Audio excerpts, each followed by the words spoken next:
وقل رب زدني علما. الحمد لله نحمده ونستعينه ونستغفره ونعوذ بالله من شرور أنفسنا ومن سيئات أعمالنا. من يهده الله فلا مضل له ومن يضلله فلا هادي له. أشهد أن لا إله إلا الله وحده لا شريك له وأشهد أن محمدا عبده ورسوله. اللهم صل وسلم وبارك على نبينا محمد وعلى آله وأصحابه ومن تبعه بإحسان إلى يوم الدين. وقال الله تعالى في كتابه الكريم: يا أيها الذين آمنوا اتقوا الله حق تقاته ولا تموتن إلا وأنتم مسلمون. يا أيها الناس اتقوا ربكم الذي خلقكم من نفس واحدة وخلق منها زوجها وبث منهما رجالا كثيرا ونساء واتقوا الله الذي تساءلون به والأرحام إن الله كان عليكم رقيبا. يا أيها الذين آمنوا اتقوا الله وقولوا قولا سديدا يصلح لكم أعمالكم ويغفر لكم ومن يطع الله ورسوله فقد فاز فوزا عظيما. أما بعد فإن أصدق الحديث كتاب الله وخير الهدي هدي محمد صلى الله عليه وعلى آله وسلم وشر الأمور محدثاتها وكل محدثة بدعة وكل بدعة ضلالة وكل ضلالة في النار. Alhamdulillah, bersyukur pada Allah Tabaraka wa Ta'ala begitu banyak nikmat yang Allah limpahkan kepada kita. Malam hari ini kita kembali berkumpul dengan rahmat dan karunia Allah. Allah masih memberi kita kesehatan, kelapangan waktu, dan yang terutama Allah memudahkan kita hadir di majelis ini. Tentu kita berharap sangat agar Allah melimpahkan kepada kita ilmu yang bermanfaat sebagaimana doa kita di pagi hari, dan berharap agar ilmu ini dapat kita amalkan dan kita istiqomah di atasnya. Selanjutnya salawat dan salam pada Nabi kita Muhammad sallallahu alaihi wasallam. Baik, kita akan kembali melanjutkan bahasan kita yang lalu tentang pembatal-pembatal syahadataini sebelum kita melanjutkan pasal yang ketiga, yaitu bab at-tasyri' haqqun lillahi ta'ala, yaitu menetapkan syariat adalah hak Allah subhanahu wa ta'ala. Kembali kita mengulas sedikit. Pembatal syahadatain berarti pembatal Islam itu sendiri. Bila syahadatainnya batal, berarti Islamnya juga batal. Ya, dan pembatal ini baik dilakukan dengan sengaja, dengan sungguh-sungguh, atau dengan bermain-main, ya, atau karena dia takut, maka ini akan membatalkan syahadat tersebut. Sebagaimana disebutkan oleh Syekh Muhammad ibn Abdul Wahhab rahimahullah, la farqa fi jami'i hadhihi an-nawaqid bainal hazili wal jahdi wal khaibi illa al-muqra. Tidak ada beda di antara pembatal-pembatal ini, baik bagi orang yang sengaja atau tidak sengaja, atau yang sungguh-sungguh, atau yang karena bermain-main, atau yang karena takut, maka itu dapat membatalkan syahadatain tersebut, kecuali seseorang yang dipaksa. Nah, di antara pembatal itu sudah kita sebutkan ada 10. Ini mengulas saja, mengingatkan kembali, dan harapannya mengokohkan dan agar kita menjauhinya. Yang pertama adalah berbuat syirik kepada Allah Subhanahu wa Ta'ala, baik dalam perkara rububiyah ataupun uluhiyah, atau juga dalam asma dan sifatnya. Namun kesyirikan itu yang terbanyak terjadi dalam ibadah kepada Allah Ta'ala. Misalnya beribadah kepada selain Allah, apakah itu bentuknya sujud, ataupun ruku, ataupun doa, ataupun menyembelih, ataupun berkurban, atau yang lainnya yang ditujukan kepada selain Allah Subhanahu wa Ta'ala. Atau yang banyak terjadi kesyirikan, misalnya bergantung kepada sesuatu, seperti kepada jimat-jimat, raja-raja, tempat-tempat yang dianggap memiliki keramat, dan yang lainnya. Yang kedua, menjadikan antara dirinya dengan Allah Ta'ala dalam beribadah adanya wasilah, adanya perantara, sehingga ia memohon kepada perantara tersebut, berdoa kepadanya, memohon syafaat, wasilah dan sebagainya. Ini juga membatalkan syahadatain. Kenapa? Karena Allah tidak menjadikan antara seorang hamba dengan Allah Ta'ala adanya wasahid atau wasilah atau perantara dalam beribadah, dalam berdoa kepada Allah Ta'ala. Bahkan Allah memerintahkan langsung, ud'uni astajib lakum, berdoalah kepadaku, jadi nggak pakai perantara. Wa idza sa'alaka ibadi anni fa inni qarib, kalau hambaku bertanya, katakan bahwa aku dekat. Jadi tanpa perantara. Baik, yang ketiga,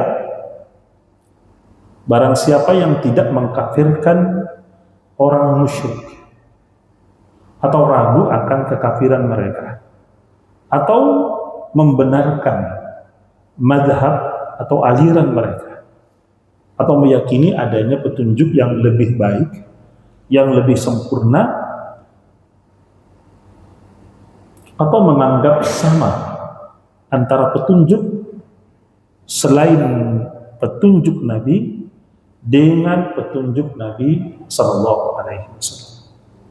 Jadi kalau ada yang berkeyakinan bahwa adanya hukum, adanya undang-undang, ya, adanya petunjuk yang lebih baik dari petunjuk yang dibawa Nabi Sallallahu Alaihi Wasallam, atau tidak mengkafirkan orang musyrik atau meragukan kekafiran mereka, maka batallah syahadatainnya.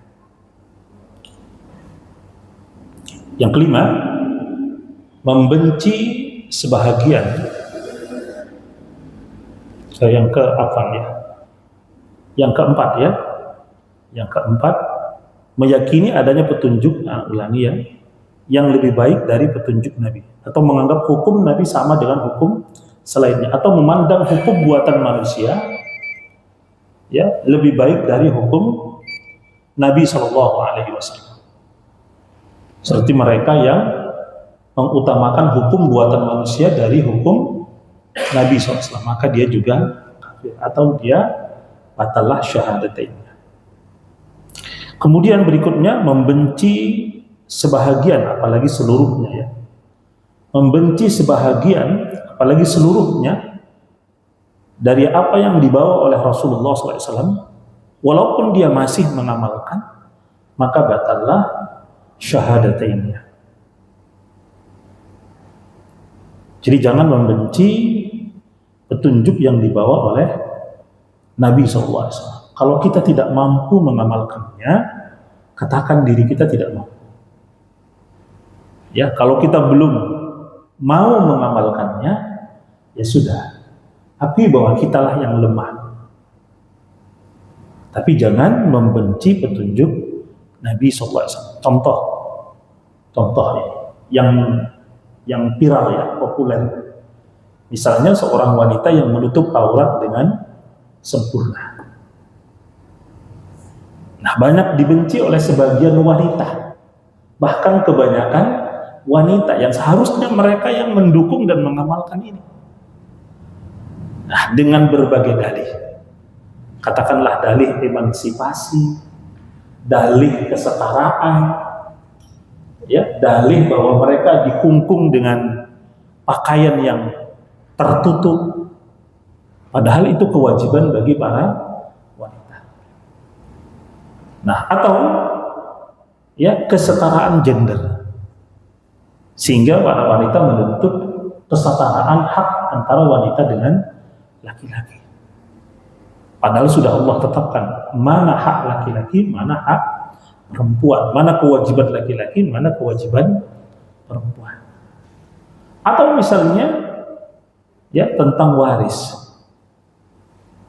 warisan, di mana Allah menetapkan bagian anak laki-laki 2 kali dari bagian anak perempuan, yang selalu menjadi tuntutan maunya sama, laki dan perempuan maunya sama. Nah, ketetapan Allah Ta'ala sebagai hukum, sebagai aturan ini bersifat mutlak. Jadi nggak usah ganggu-gugat dan dipersoalkan. Kenapa? La yus'al amma yaf'al. Allah itu tidak ditanya apa yang dia perbuat. Termasuk dalam hal ini menetapkan hukum yang nanti sebentar lagi akan kita bahas. Jadi jangan membenci walaupun masih mengamalkan. Ya. Nah, apalagi kalau memang tidak mampu. Ya, contoh poligami. Ya, hak ada dalam Al-Quran dan ada dalam Sunnah dan diamalkan oleh Nabi SAW dan para sahabatnya dan para ulama sampai hari ini. Tapi jangankan perempuan, laki-laki saja banyak yang tidak suka. Kalau mau dikatakan benci.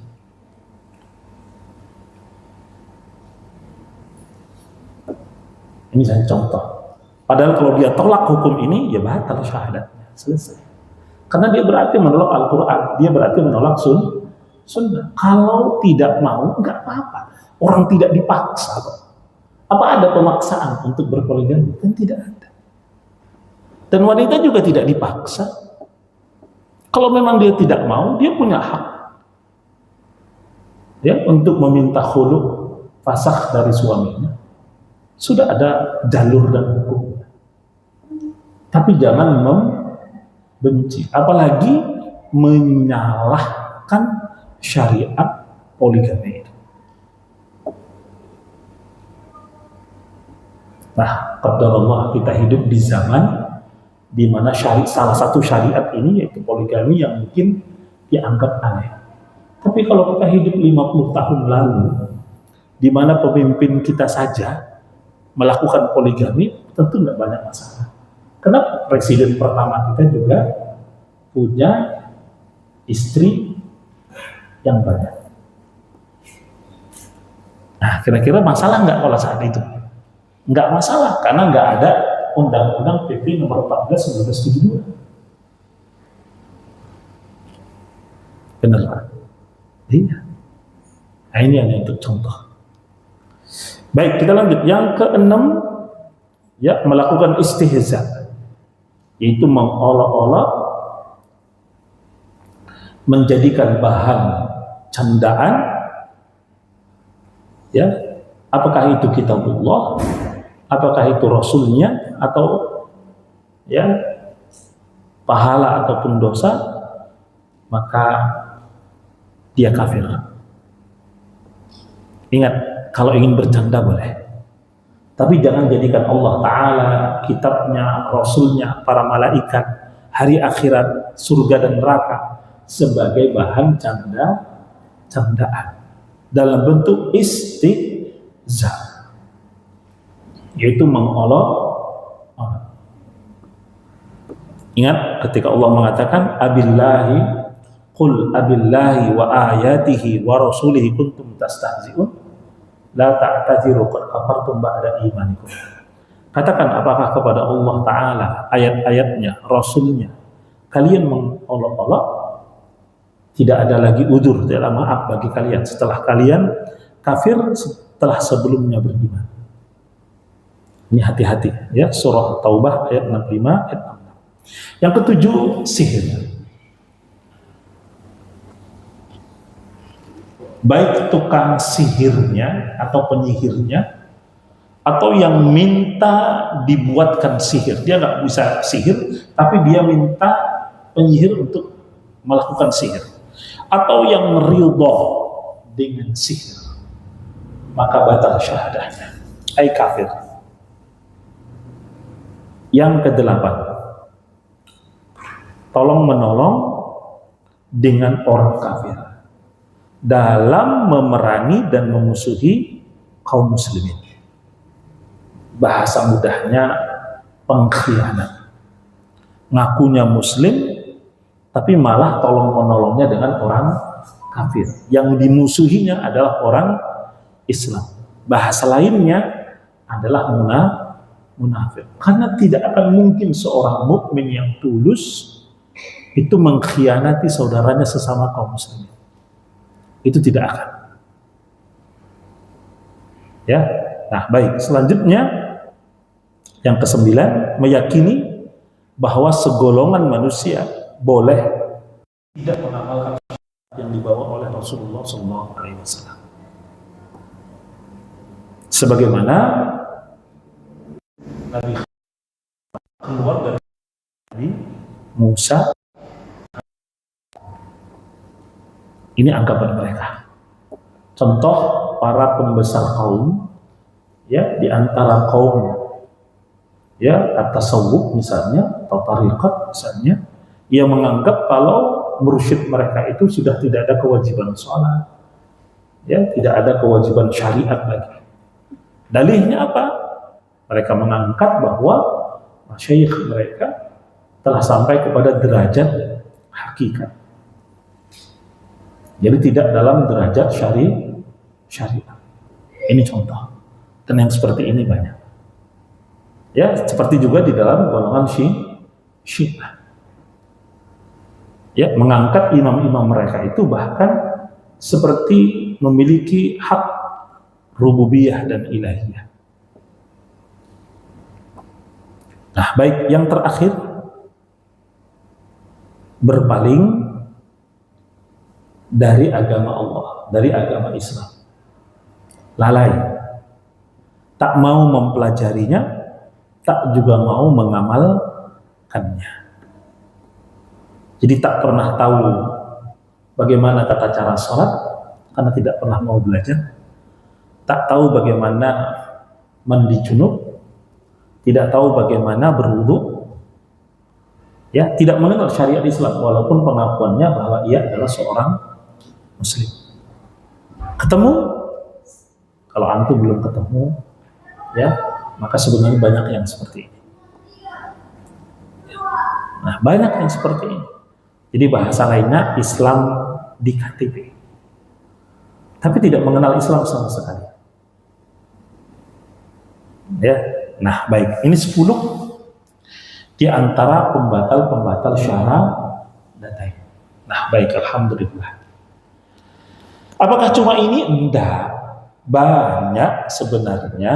Tapi untuk materi ini, itulah yang disampaikan oleh Syekhuna Shalih Al-Fauzan hafizahullah ta'ala dalam kitabnya At-Tauhid. Baik, kita lanjut sekarang materi yang baru. At-tashri'u haqqun lillahi ta'ala. Menetapkan syariat adalah hak bagi Allah Subhanahu wa ta'ala. Baik, tasyri' ataupun syariat dalam bahasa kita maknanya ma yunziluhu Allahu li'ibadihi minal manhajil ladzi yasiruna alaihi fil aqaidi wal muamalati wa ghairiha wa min dzalika at-tahlilu wat tahrim. Yang dimaksud dengan syariat itu adalah apa saja yang diturunkan oleh Allah Subhanahu wa taala untuk hamba-hambanya berupa manhaj.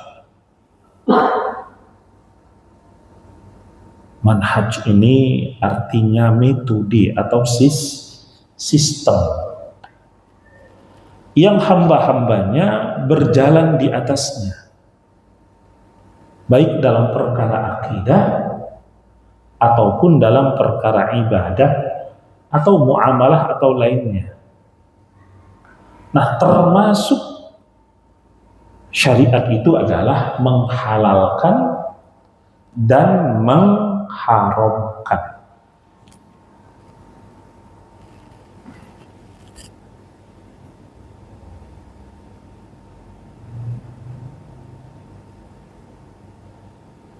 Nah, ini makna syariat. Jadi syariat itu apa yang Allah turunkan. Apa yang Allah turunkan? Kitabullah. Ya, dan juga sunnah Rasulullah Sallallahu Alaihi Wasallam. Itu yang Allah turunkan. Ya. Nah, dan telah disampaikan oleh Rasulullah Sallallahu Alaihi Wasallam. Dan ini sudah dipraktekkan pada kehidupan di abad pertama Islam tersebut. Bagaimana mempraktekkannya secara utuh? Itu sudah dibuktikan. Fakta tidak bisa dibantah. Jadi setelah perlahan Al-Quran diturunkan dan Rasul SAW menyampaikan Al-Quran itu sendiri, kemudian menjelaskannya, kemudian mempraktekkannya. Bagaimana mempraktekkan Al-Quran itu telah dijelaskan, dan penjelasan Nabi inilah yang dikatakan sunnah. Nah, penjelasan Nabi bisa aja dengan perkataannya, bisa dengan perbuatannya, bisa pula dengan ikrar, pentakriran, pengakuan dari beliau Sallallahu Alaihi Wasallam. Atau kita sebut dengan kata sunnah. Kenapa? Karena sunnah itu adalah ma'udhifa ila Nabi Sallallahu Alaihi Wasallam qawlan kana atau fi'lan atau takriran. Sunnah itu apa saja yang disandarkan kepada Nabi SAW, baik berupa perkataan, ataupun berupa perbuatan, atau berupa persetujuan, ikrar, pengakuan dari Nabi SAW. Nah, jadi Al-Quran dan Sunnah inilah manhaj, metode dalam mengamalkan agama. Nah, syariat berupa teorinya. Dan teorinya itu ada di dalam Al-Quran.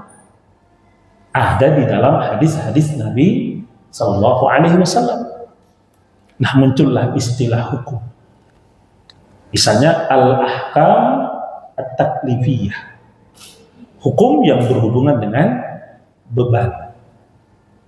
Ya, hukum yang 5. Ada haram, ada makruh, ada sunnah, ada wajib, ada mubah. Nah, di mana diambil ini? Diambil dari teorinya, yaitu ayat-ayat Al-Quran dan hadis-hadis Nabi SAW. Nah, kemudian muncul prakteknya. Nah, ini dikatakan dengan manhaj, nahjun. Ya, nahjun bisa diartikan jalan, bisa diartikan metode, tariqah, teori. Nah, baik. Dan agar hamba-hambanya berjalan di atas manhaj ini, tujuannya apa? Tujuannya satu, bahagia di dunia, bahagia di akhirat. Ini tujuannya. Ya. Tentu seseorang yang sudah berupaya ingin mendapatkan kebahagiaan. Nah, namun kata bahagia di dunia dan di akhirat, nah, ini definisinya kemana? Ya, para pengejar dunia tentu kebahagiaan itu ukurannya dunia. Ya, tapi kalau yang mengejar dunia dan akhirat, tentu ukurannya juga dunia dan akhirat. Kita mau yang mana? Ada orang yang cita-citanya banyak hartanya. Nah, berarti dia baru bahagia kalau hartanya banyak. Ada yang cita-citanya ingin terkenal. Dia baru merasa bahagia kalau sudah terkenal. Ada ingin yang jabatannya. Kalau dia raih jabatan, dia merasa bahagia. Ada orang yang sibuk dengan makan dan minum. Dia merasa bahagia kalau makan dan minumnya nyaman. Ada yang bahagia dengan maksiat. Dia merasa bahagia kalau berbuat maksiat. Misalnya ngedrak. Apa ngedrak? Mengkonsumsi narkoba misalnya. Dia kalau udah ngeplay baru merasa bahagia, melayang katanya. Ya, baru itu dia perasaan bahagianya. Ada orang yang merasa bahagia kalau mabuk. Ada orang yang merasa bahagia kalau berbuat maksiat. Musik misalnya. Ya, disenang kalau mendengarkan ya suara-suara keras dari musik tersebut yang hingar-bingar. Itu ukuran bahagia mereka. Nah, dalam agama kita bahagia akan diukur dengan apa? Dengan takwa. Karena Allah yang mengatakan, inna akramakum indallahi atqakum. Orang yang paling mulia di sisi Allah itu adalah yang paling takwa. Kalau begitu, bahagia diukur dengan kadar takwa. Semakin bertakwa, semakin bahagia. Kenapa? Karena takwa nanti yang dipersiapkan untuk mereka surga. Wasari'u ila magfiratin min rabbikum wa jannatin 'arduha as-samawati wal ardh u'iddat lil muttaqin. Untuk siapa surga seluas langit dan bumi itu? Untuk orang yang bertakwa. Untuk siapa neraka? Fattaqun nar allati waquduha an-nas wal hijarah. U'iddat untuk siapa? Lil kafirin. Neraka disiapkan untuk orang kafir. Nah, lihat. Fa amma man su'idu. Siapa-siapa yang akan bahagia? Fa fil jannati. Maka mereka akan ada di surga. Jadi kebahagiaan diikat dengan surga. Kalau begitu, bila seseorang melakukan amalan ini adalah merupakan jalan menuju surga, maka berarti dia sedang bahagia. Hanya saja kita merasa tak bahagia mungkin. Ketika kita mendengar adzan, kemudian kita bersiap-siap untuk sholat, membersihkan diri, gosok gigi, wudhu, berpakaian, kalau perlu pakai minyak wangi, kemudian kita langkah, kemudian menuju masjid, kemudian sholat, kemudian kita sujud, pulang. Pertanyaannya, bahagia atau tidak? Kalau nggak bahagia, something less in your heart, kata orang sana. Ada yang salah di lubuk hati. Kenapa? Berarti kau tak bahagia ketika Allah menyediakan untukmu ganjaran pahala yang besar. Seandainya qobliyah subuh saja yang 2 rakaat, rakaat bidal fajri khairun minad dunya wa ma fiha. 2 rakaat sebelum fajar yang lebih baik dari dunia dan isinya. Anda tak bahagia dengan itu, Anda bahagia dengan apa? Dengan sepotong roti? Dengan sepotong ayam geprek? Atau dengan sebotol minuman keras? Atau dengan kendaraan yang mewah? Atau dengan istana megah? Dengan apa bahagia? Kalau gitu belajarlah berbahagia.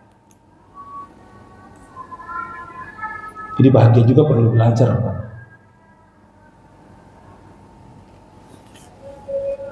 Pertama, ketika kewajiban datang, kita merasa terpaksa atau merasa bahagia. Bahagia itu ditandai katakan saja senang, ridho, ya, merasa lapang dada ketika melakukannya. Ini yang mudah-mudah saja gitu. Kenapa? Baik, dalam Al-Quran semua ada. Lapang dada. Famay yuridillahu ayyahdiyahu yasrah sadrahu lil Islam. Siapa yang Allah ingin beri petunjuk pada seseorang kepada Islam, maka Allah lapangkan dadanya untuk Islam. Nah, sekarang ketika kewajiban datang, dada kita merasa lapang atau tidak? Lapang berarti tidak sesak, merasa tak berat, merasa tidak terpaksa, merasa tidak benci tapi melakukannya dengan kerelaan, dengan rasa suka, dengan kerinduan. Maka Nabi pun berdoa, meminta agar membaca Quran itu menyejukkan hati, meminta agar sholat itu menjadi penyejuk hati, penenang hati, pembahagia hati. Itu doa Nabi SAW. Kita pernah nggak mohon itu? Maka Nabi pun berkata kepada Bilal, ya Bilal, arihna bis-shalah. Wahai Bilal, jadikan kami ini lapang, rehat, tenang dengan melaksanakan sholat. Itu tanda bahagia pertama. Ya, tanda bahagia yang kedua, kalau tadi ketika datang kewajiban kita merasa tidak terpaksa, ya, merasa senang menerimanya, ya, merasa rela melakukannya.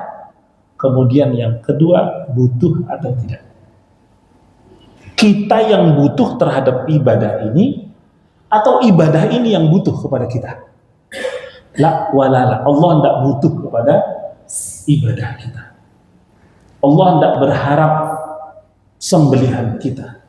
Allah tidak berharap apa yang kita lakukan. Karena Allah Maha Kaya. Seandainya seluruh penduduk ini di bumi, di langit, tidak ada satupun yang menyembah Allah, apakah akan mengurangi kemahakayaan Allah Ta'ala? Tidak akan. Dan seandainya seluruhnya juga beribadah kepada Allah, apakah akan menambah kemahakayaan Allah Ta'ala? Juga tidak akan. Jadi yang butuh siapa? Allah katakan dalam hadis qudsi, ana agna asyuraka. Aku tidak butuh sekutu. La yanallahu luhumaha wala dima'ah walakin yanalahu taqwa. Allah tidak terima itu kurbanmu, dagingmu, darahmu. Tidak Allah terima. Yang Allah terima apa? Taqwa. Nah sekarang pertanyaannya, kita butuh atau tidak? Kalau kita butuh, maka tentu kita akan berupaya keras sebagaimana badan kita ini butuh terhadap asupan jasmani. Kita butuh minum, kita butuh makan, kita butuh pakaian, kita butuh tempat tinggal, kita butuh nafkah. Ini lahiriah dunia kita. Pertanyaannya, apakah rohani kita tidak butuh? Makanan rohani kita itu ibadah kepada Allah Ta'ala. Kenapa? Karena untuk asupannya itu adalah ibadah. Nah, dengan apa hati bisa tenang? Kalau orang kafir tadi sudah kita sebut, mereka mungkin merasa tenang, merasa bahagia hatinya dengan ngedrak. Ada yang dengan mabuk, ada yang dengan musik, ada yang dengan zina, ada yang dengan maksiat. Nah, orang yang beriman dengan apa dia menenangkan hatinya? Kenapa? Ketenangan itu milik Allah. Kalau Anda tidak mengambilnya dengan keimanan, tidak akan turun. Karena Allah menyebut demikian. Ya, surah Al-Fatah. Walladzi anzala sakinata. Siapa yang menurunkan ketenangan? Allah. Kemana Allah turunkan? Fi qulubil mukminin, ke lubuk hati orang-orang yang beriman. Jadi untuk mendapatkan asupan batin kita, hati kita dengan beriman. Dan iman itu baru diakui dengan amal. Maka iman dengan amal tidak bisa dipisah. Coba jelas pengertian iman. Iqrarun bil qalbi, qaulun bil lisan, wa amalun bil jawari. Tasdiqun bil qalbi, ya itu juga ya, kalau dirubah-rubah bentuk pengertian, tapi intinya sama. Membenarkan dengan hati, mengikrar, mensyahadatkan dengan lisan, mengucapkan dengan lisan, dan membuktikannya dengan anggota badan. Ini pengertian iman. Nah, untuk asupan iman apa? Ibadah. Ya, ala bidzikrillah tatmainnul qulub. Ya, untuk menenangkan hati dengan berzikir. Dan zikir itu kalimat yang umum untuk semua ibadah dan semua amal soleh. Salat Allah sebut zikir. Ya, bekerja Allah sebut zikir. Mencari nafkah itu Allah sebut zikir. Coba baca surah Al-Jumu'ah. Ya ayyuhalladzina amanu idza nudiya lis-shalah fas'au ila dzikrillah. Fas'au ila shalah atau ila dzikrillah.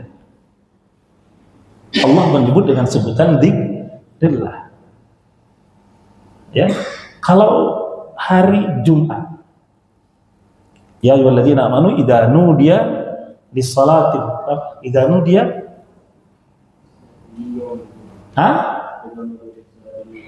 idza nudiya lis-salat mi yaumil jumu'ati fas'au ila dzikrillah. Suruh dzikrillah atau suruh salat? Ya dzikir, karena salat itu bagian dari dzikir. Kalau selesai salat disuruh ngapain?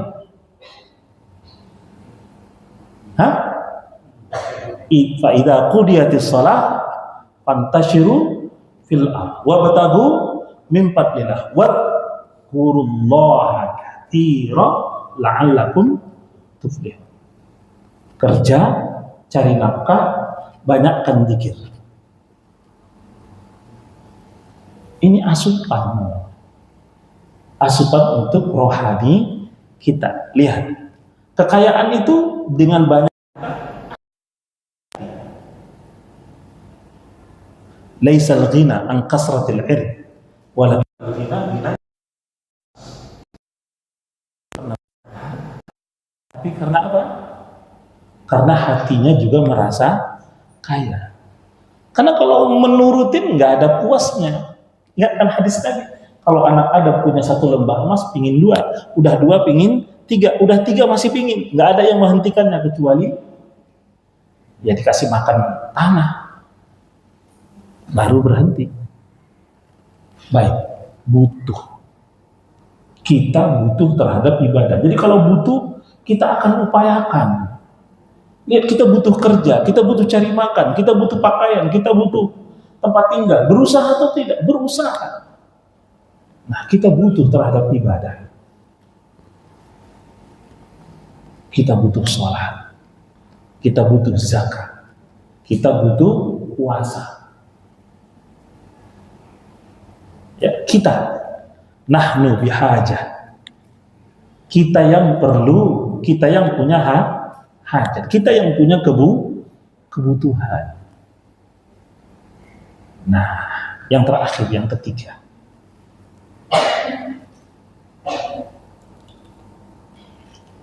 berbahagia dengan ibadah. Ketika ibadah datang, dia bahagia, dia senang, dia gembira. Kalau sudah seperti itu, berasa berat tidak ibadah.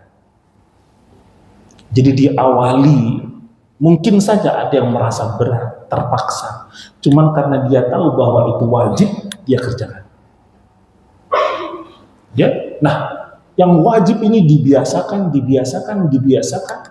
sampai tertanam di lubuk hati. Nah, kemudian muncul perasaan tidak lagi kewajiban, tapi sebagai kebutuhan. Butuh, bukan sekedar butuh lagi, tapi sebagai kegembiraan. Bukan begitu doa Nabi kita? Memohon kepada Allah agar ya membaca Al-Quran, sholat menjadi apa? Rabi'a qalbi, qurrata ain, penyejuk hati, penggembira pandangan, penyejuk pandangan, penggembira hati. Jadi kalau hatinya sudah gembira, senang, bahagia ketika beribadah, mau tidak meninggalkan ibadah tersebut. Kalau sudah begitu, Ya, sabar tidak menghadapi beratnya ibadah. Wasta'inu bis-sabri was-salah wa innaha lakabiratun illa 'alal khashiyin. Mintalah engkau pertolongan kepada Allah dengan apa? Dengan sabar. Karena pertolongan tidak datang kecuali bagi orang yang sabar. Ya, kemudian tegakkan salat. Kenapa? Lihat ketika Rasulullah menghadapi segala masalah, amrun yashghuluhu, perkara yang membuat beliau sibuk, kemudian beliau bersegera melaksanakan salat. Dan nah, kalau sudah seperti itu, apa yang terjadi? Masih malas juga? Kan tidak. Kalau sudah gembira, senang melaksanakannya, pulang dengan perasaan gembira atau perasaan sedih. Bagaimana menjadikan hati seorang terikat dengan masjid? Karena senang dengan masjid atau karena benci kepada masjid? Terpaksa ke masjid? Tidak akan. Yang rajulun muta'alliqun qalbuhu bil masajid itu karena dia penuh dengan 3 hal itu. Dia tahu itu sebagai kewajiban, dia yang merasa butuh, masjid nggak butuh Anda. Anda yang butuh ke kemari. Innama ya'muru masajidallah man amana billahi wal yaumil akhir. Adapun yang akan memakmurkan masjid itu adalah mereka yang berkata, kami beriman kepada Allah, kami beriman kepada hari akhir, dan banyak mengingat Allah. Nah sekarang, yang tak mau memakmurkan masjid siapa? Wa makana al-musyrikuna ayya'muru masajidallah. Ya, orang musyrik tidak mungkin memakmurkan masjid-masjid Allah. Mereka bersaksi terhadap diri mereka akan kekufuran mereka. Jadi nggak mungkin. Jadi orang kafir, musyrik tidak akan. Baik, golongan kedua, orang munafik. Suka nggak memakmurkan masjid? Tidak. Apa kata Abdullah bin Mas'ud? Tak ada di antara kami yang meninggalkan sholat berjamaah illa munafiqun ma'lumun nifaq. Kecuali seseorang munafik yang telah masyhur viral kemunafikannya. Nah, terus tinggal golongan orang beriman. Orang beriman sudah diikat tadi. Nah, kalau kita ngaku-ngaku doang, tapi nggak ada bukti gimana? Nggak ada.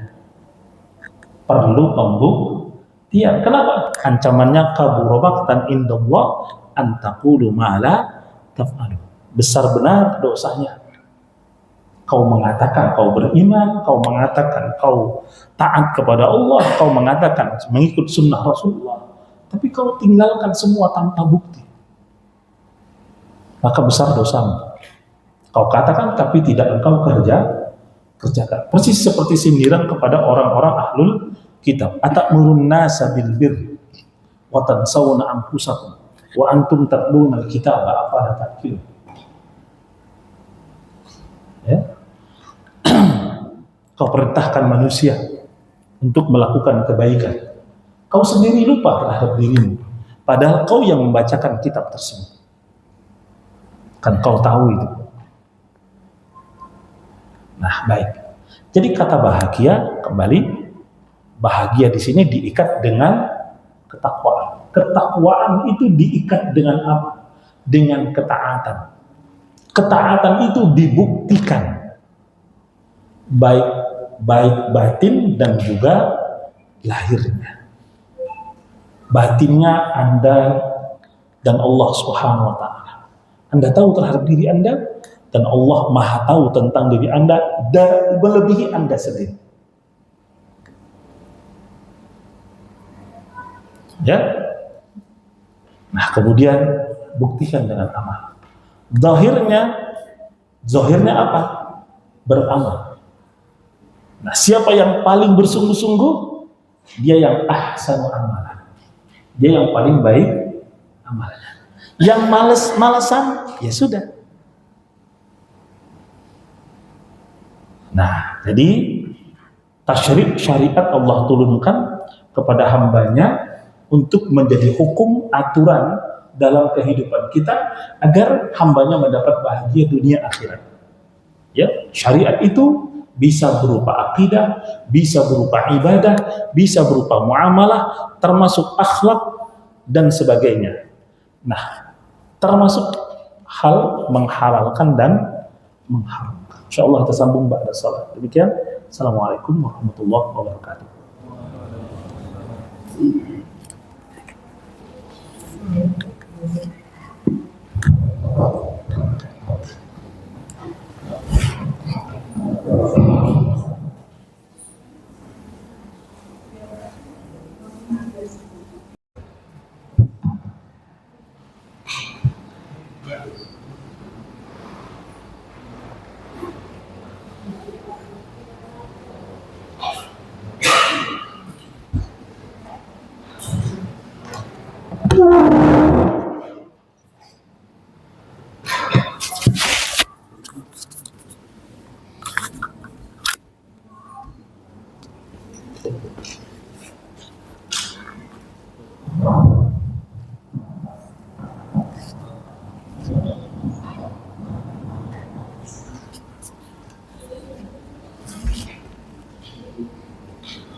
Bismillahirrahmanirrahim. Assalamualaikum warahmatullahi wabarakatuh. Alhamdulillah, wassalatu wassalamu ala rasulihi wa ala alihi wa ashabihi wa man tabi'ahu bi ihsanin ila yaumiddin wa ba'du. Baik, kita lanjutkan. Tadi pengertian dari syariat atau tasydid sudah kita sebutkan. Kemudian haqqut tasyri' 5. Hak untuk menetapkan syariat itu milik siapa? Hak menetapkan syariat adalah milik Allah Subhanahu wa taala semata. Tidak ada seorang pun yang berhak untuk menetapkan hukum seperti menghalalkan kecuali apa yang Allah taala halalkan. Tidak pula mengharamkan kecuali apa yang Allah haramkan.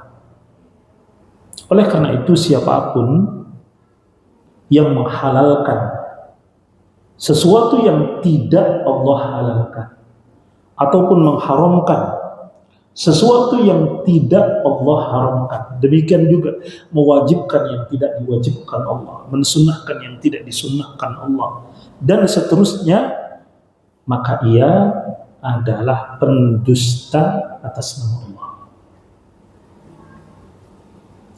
Dan itu seburuk-buruk kezaliman.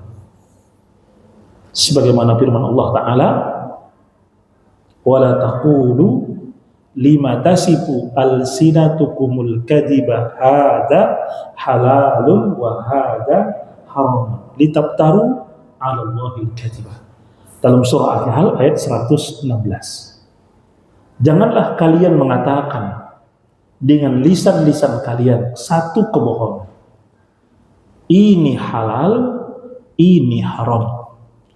Dan kalian telah melakukan kedustaan terhadap Allah Subhanahu wa taala. Di ayat yang lain, surah Yunus ayat 59, "Qul ara'aytum ma anzalallahu lakum min rizqin faja'altum minhu haraman wa halalan. Qul Allahu adina lakum am 'alallahi taftarun." Katakanlah, tidakkah kalian melihat apa yang Allah turunkan untuk kalian berupa rizki, kemudian kalian menjadikannya halal atau menjadikannya haram? Katakan, apakah Allah mengizinkan hal itu bagi kalian? Atau kalian telah berdusta atas Allah Ta'ala? Pada dua ayat ini Allah Ta'ala menyebutkan ketika seseorang, satu kaum menghalalkan di mana Allah tidak menghalalkan, mengharamkan di mana Allah tidak mengharamkan, ai menghalalkan yang Allah haramkan, mengharamkan yang Allah halalkan. Itu sama artinya litaftaru 'alallahil kadzib. Melakukan kedustaan terhadap Allah. Dan lihat, siapa yang paling zalim melebihi orang yang berdusta atas Allah? Wa man adlamu mimman iftara 'alallahi kadziba. Siapakah yang lebih zalim dari yang berdusta atas nama Allah? Jadi menetapkan sesuatu yang tidak Allah tetapkan, menghalalkan atau mengharamkan, itu termasuk dari kedustaan terhadap Allah. Dan Allah menyatakan itu sezalim-zalim perbuatan. Perhatikan firman Allah dalam surah Al-Kahfi ayat 15. Paman adlamu mimman iftara 'alallahi kadziba. Dan siapakah yang lebih zalim dari yang berdusta atas Allah dengan kedustaan? Jadi nggak boleh ya. Oleh karena itu di ayat ini Allah Ta'ala melarang, menghalalkan, mengharamkan tanpa adanya dalil. Dalil dari Alkitab dan Sunnah. Kenapa? Karena itu termasuk dusta atas Allah. Sebagaimana juga bila mewajibkan atau mengharamkan sesuatu tanpa dalil. Orang yang mewajibkan sesuatu atau mengharamkan sesuatu tanpa dalil hanya dengan pendapatnya, berarti ia menjadikan dirinya sekutu bagi Allah. Ini konsekuensi ya. Konsekuensi bagi seseorang mengatakan ini halal, ini haram, padahal nggak ada dalil. Artinya dia memposisikan diri sebagai sekutu bagi Allah. Apa itu maksudnya sekutu bagi Allah? Teman, setara dengan Allah Subhanahu wa Ta'ala.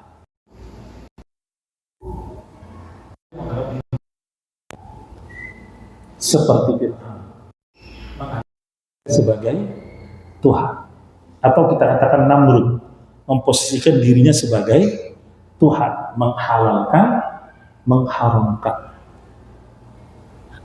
Mau? Tentu tidak mau ya. Kita selalu berkata la ilaha illallah wahdahu la syarikalah.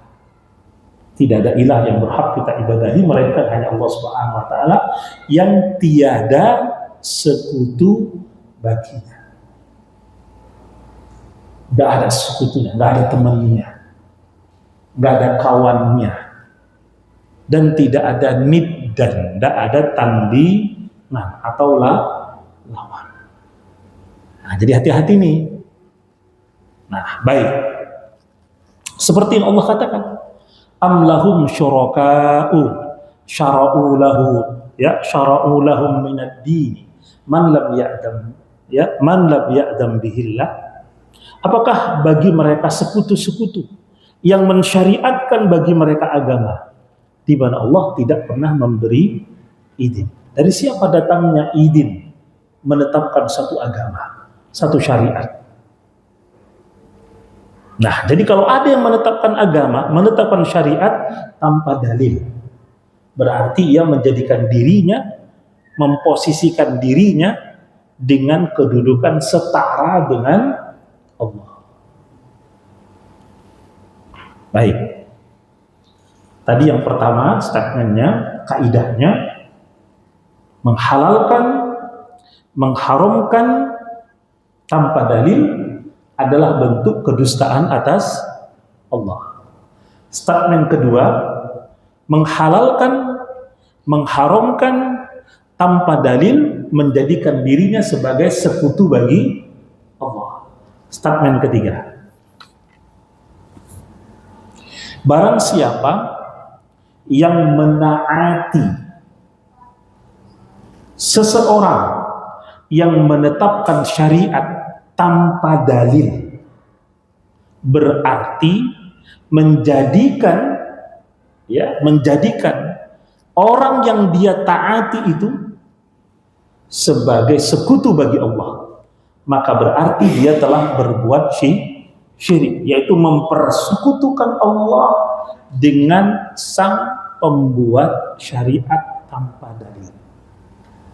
Contohnya, ada ulama ini menghalalkan, mengharamkan, tapi nggak ada dalilnya, dan kita tahu nggak ada dalilnya, kita tetap ikuti juga, sebagaimana orang-orang ahlul kitab mengikuti para rahib mereka, ya, mengikuti para ahbar mereka dalam menghalalkan dan mengharamkan tanpa dalil, itu sama menjadikannya sebagai Tuhan. Maka berarti telah mempertuhankan selain Allah, menjadikan selain Allah sebagai sesembahan. Maka itu berbuat syirik. Maka jangan heran Yahudi dan Nasrani dikatakan musyrik. Mereka memang ahlul kitab, tapi juga mereka musyrik, dan mereka juga kafir.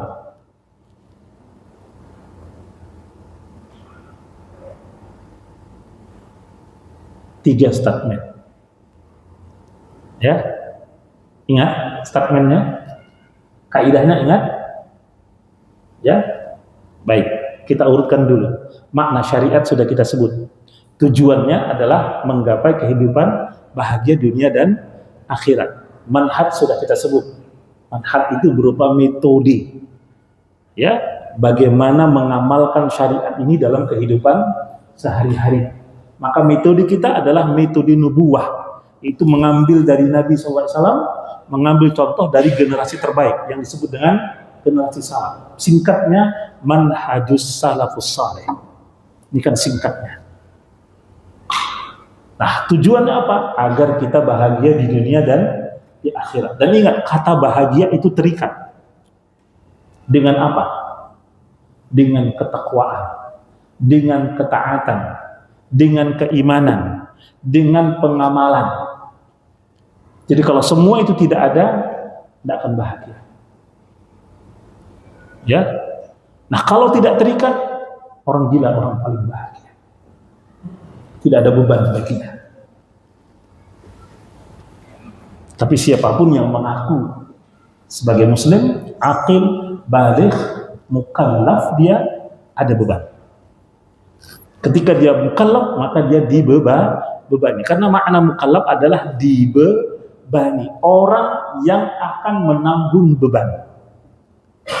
Salat, beriman, bertauhid, zakat, puasa, haji, dan semua yang lainnya itu adalah taklif, dan kita mukallaf. Paham? Baik. Nah, kemudian statement pertama dalam masalah penetap syariat. Yang berhak menetapkan syariat hanya Allah Subhanahu wa ta'ala. Nah, ini statementnya. Yang kedua, kita tidak berhak menetapkan syariat dan siapapun. Nah, kalau begitu muncul statement baru lagi. Yang menetapkan syariat halal dan haram tanpa dalil berarti telah berbicara kedustaan atas Allah. Statement kedua, yang menetapkan syariat halal haram tanpa dalil menjadikan dirinya sebagai syarik, sebagai sekutu bagi Allah. Yang ketiga, yang menaati, yang menetapkan syariat tanpa dalil berarti menjadikan antara dirinya, ya, antara penetap syariat tanpa dalil dengan Allah, dan ini perbuatan dikatakan syirik. Nah, baik. Dalilnya. Yang pertama firman Allah dalam surah Al-An'am ayat 121 yang sering kita baca. Wala ta'kulu mimma lam yudhkar ismullahi alaihi wa innahu lafisq wa inna syayatina la yuhuda ila ulaihim lijadilukum fih wa in ata'tumuhum innakum la musyrikun. Janganlah kalian makan sesembelih yang tak disebutkan nama Allah padanya. Perbuatan itu fasik, dan sungguh syaitan akan mewahyukan kepada wali-walinya, pendukungnya, pengikutnya untuk mendebat kalian. Kalau kalian menaati mereka, menaati dalam perkara apa? memakan sembelihan yang tidak disebutkan padanya nama Allah. Bagaimana dia mendebat kalian? Dia mendebat kalian dengan alasan. Apa alasannya? Ini sembelihan, ini hewan kurban, kambing halal, halal, kerbau halal, halal, disembelih dengan bismillah, halal, halal. Kenapa kepalanya dicampakkan ke laut?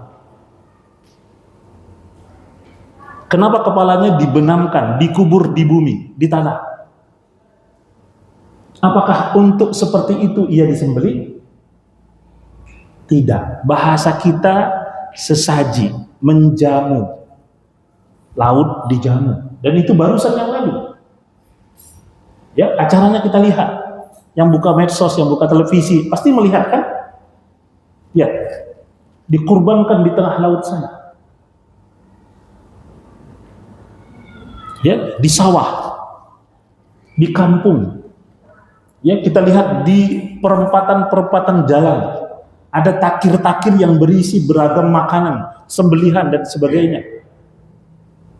Ya, kadang-kadang diletakkan di pohon-pohon besar, di tempat yang katanya keramat, angker, DLL. Sama. Nah, kemudian ya, badan dari kambing, badan dari lembu tadi dimasak.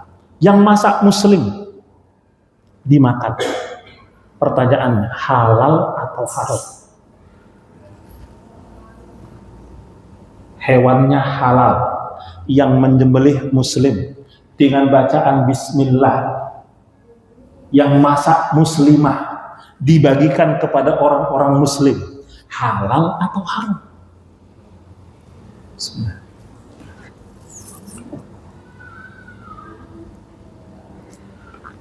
Kalau halal, kenapa halal? Kalau haram, di mana haramnya? Apa sebabnya? Sebabnya satu saja. Uhilla li ghairillah. Disembelih bukan untuk Allah, tapi untuk selain Allah. Tuh orang ke laut sana, ke pantai sana cari ikan. Kalau udah ikan tuh nggak banyak, mereka kumpul duit rame-rame sekampung, beli kerbau atau kambing, disembelih. Yang menyembelih hewannya kan, hewannya jelas halal. Yang menyembelih muslim, baca bismillah, kepalanya dibuang di tengah, badannya dimasak, dibagi dimakan oleh orang muslim. Halal atau haram? Kalau ditanya supaya lancar rizkinya, banyak ikannya. Kenapa? Disajikan kepada penguasa, berarti Allah bukan penguasa.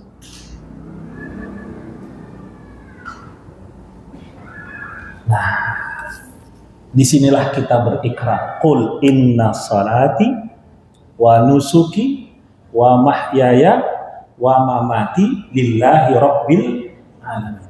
Coba jujur atau tidak? Katakan, sesungguhnya salatku, sesungguhnya ibadah, nusuk secara khusus artinya sembelihanku,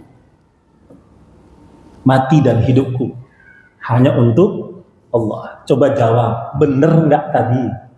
Nggak benar, berarti bohong. Katanya untuk Allah, tapi kenapa untuk penguasa laut?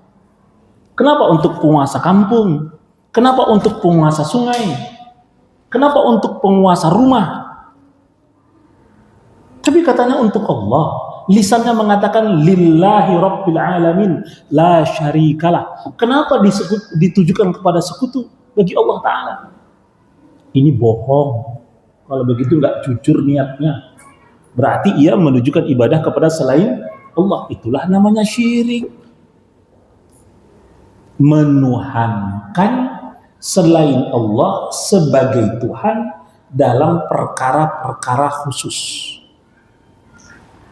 Walau kalau ditanya siapa yang menciptakan langit bumi, tentu dia tidak katakan penguasa laut.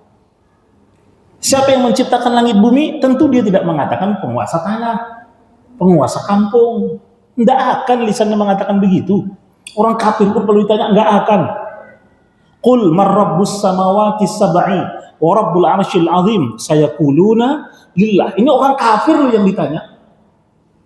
Abu Jahal, Abu Lahab, ya, dan konco-konconya ketika itu kalau ditanya siapa yang menciptakan langit dan bumi, mereka akan segera mengatakan Allah, enggak Lata, enggak Uzza, enggak Manat, enggak Hubal. Karena mereka tahu Lata, Uzza, Manat, Hubal yang buat itu mereka atau nenek moyang mereka.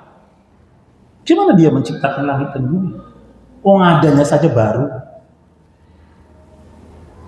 Itulah namanya berbuat syirik. Ya, meyakini ada selain Allah sebagai Tuhan, sebagai sesembahan, sebagai pelindung, sebagai penolong, sebagai pemermudah rizki dan sebagainya. Itulah namanya syirik. Nah, apa kata Allah? Wa id ata'tumuhum. Kalau engkau menaati mereka dengan memakan sembelihan yang tidak disebut nama Allah, artinya menghalalkan yang haram. Loh, tapi disembelih dengan nama Allah, ya, tapi ditujukan bukan untuk Allah, itu haram. Dan sembelihannya statusnya apa? Bangkai. Mengharamkan bangkai. Itu kewajibannya. Ini dibalik, menghalalkan bangkai untuk dimakan bersama. Halal atau haram? Haram. Ini namanya perbuatan apa? Syirik. Maka Allah mengatakan innakum la musyrikun. Sungguh kalian itu benar-benar musyrik. Bukan anak mengatakan, Pak, silahkan lihat surah Al-An'am ayat 121. Baik, yang menaati para ulama, para rahib, para ahbar, ahli ibadah dan ahli ilmu, dikatakan juga musyrik? Ya, karena menjadikan mereka sebagai sesembahan, sebagai Tuhan. Dalilnya silahkan lihat firman Allah Ta'ala dalam surah At-Taubah ayat yang ketiga. Ittakhadhu ahbarahum wa ruhbanahum arbaban min dunillah wal masih ibn Maryam wa ma umiru illa liya'budu ilaha wahida la ilaha illa huwa subhanahu amma yusyrikun.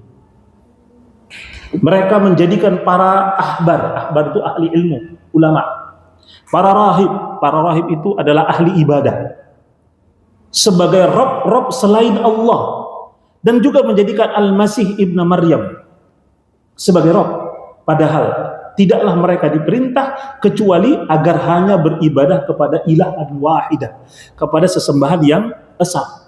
La ilaha illa huwa, yang tiada sesembahan kecuali Dia.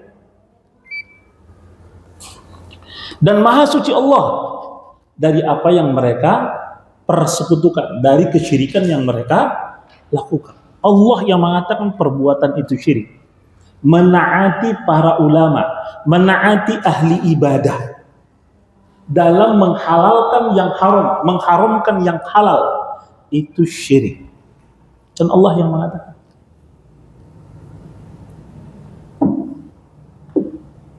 Kalau kita sama. Ayat itu bukan cuma ditujukan kepada ahlul kitab, itu ibrah. Kalau ahlul kitab menaati ulama, menaati ahli ibadah mereka dalam menghalalkan yang haram, mengharamkan yang halal tanpa dalil, itu musyrik, kita juga sama. Umat Islam juga sama.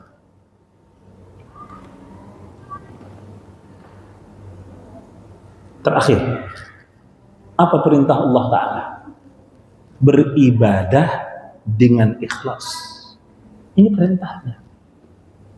Ya, Allah berfirman, "Wa ma umiru illa liya'budu ilaha wahida, la ilaha illa huwa, subhanahu amma yusyrikun." Tidaklah mereka diperintah kecuali beribadah hanya kepada ilah yang esa, bukan kepada selain Allah. Tidaklah ibadah ini ditujukan kecuali hanya untuk Allah Ta'ala saja. Maha suci Allah dari apa yang mereka persekutukan. Surah Al-Bayyinah, wa ma umiru illa liya'budullaha mukhlishina lahuddin. Tidaklah mereka diperintah beribadah kecuali dengan tulus dan ikhlas. Nah, ikhlas itu apa? Ikhlas itu senang? Enggak. Ridho? Enggak. Rela? Enggak. Terus ikhlas itu apa? Ikhlas itu kata Syekh Saleh hafizahullah, tasfiyatul amal min jami'i syawa'ib syirki wa ahli. Ikhlas itu memurnikan amal hanya untuk Allah dari noda-noda syirik dan dari perbuatan syirik, dari pelaku syirik. Jadi ikhlas itu tidak sekedar Anda suka, Anda rela, Anda ridho, enggak. Tapi Anda bersihkan amal hanya untuk Allah. Jauhkan dari segala noda syirik. Nah, ini statement terakhir. Demikian, semoga bermanfaat. Alhamdulillah. Ada pertanyaan?